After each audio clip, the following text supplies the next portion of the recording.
У этих бойцов особая миссия. Они обеспечивают безопасность в СИЗО и колониях. Официальное название структуры, в которой они несут службу – Департамент охраны исправительных учреждений и конвоированию осужденных и лиц, заключенных под стражу.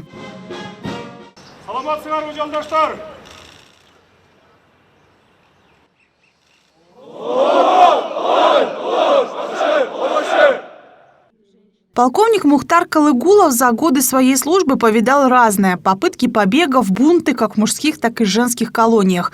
В моменты неспокойствия страшно было не за себя, вспоминает ветеран департамента, а за молодых бойцов, за жизнь которых он отвечал.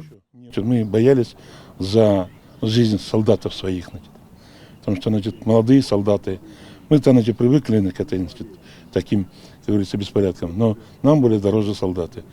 Но заключенные тоже об этом знали. Заходили сколько раз мы сводные отряды в колонии для подавления бунтов. Но почему-то здесь в Кыргызстане, начиная с 93-го года, они как-то успокаивались.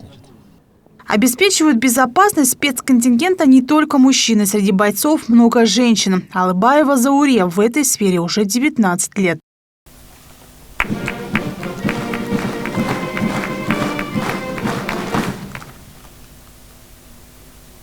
В 2003 году я призвалась сюда.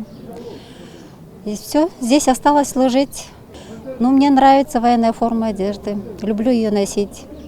Но Зауре, конечно, шутит. Служба в департаменте охраны и конвоирования – это не только красивая форма. Это прежде всего сложность, опасность и специфическая работа. Важность департамента отметил президент, который прибыл на юбилей.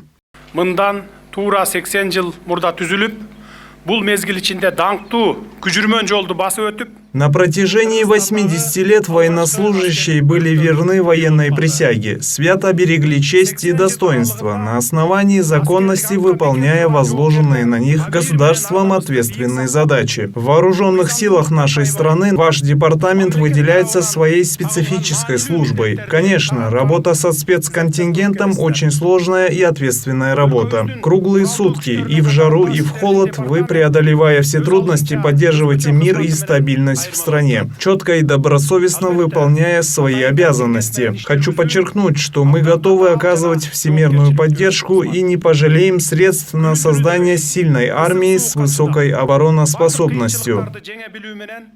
И эта поддержка уже есть в департаменте охраны и конвоирования. Ветер перемен почувствовали. Почувствуют его скоро и заключенные. Начала решаться давняя проблема. Условия содержания улучшатся, потому что строятся тюремные больницы и жилые помещения для осужденных.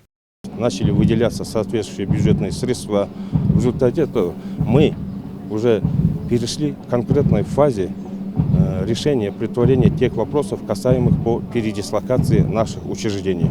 Мы эти вопросы еще поднимали 3 года назад, шла долгая, кропотливая работа, и вот в этом году началась конкретная работа. В настоящее время идет передислокация учреждения номер 47, идет строительство центральной больницы на базе учреждения номер 31, завершается строительство второго режимного корпуса учреждения номер 19 для осужденных к пожизненному лишению свободы, а также решаются вопросы по передислокации других учреждений. Должен отметить, что это очень сложный процесс. Зарубежная практика показывает, что даже развитые страны, чтобы построить тюрьму, им на это уходит десяток лет. Но мы эти вопросы подняли, мы по этим вопросам нашли понимание со стороны государства, и мы эти вопросы будем решать. Департамент по охране исправительных учреждений и конвоированию осужденных и лиц, заключенных под стражу – это одно из первых воинских подразделений Кыргызстана. Он был создан ровно 80 лет назад. Катерина Такамбаева, Нурдан Карыбеков, Пирамида.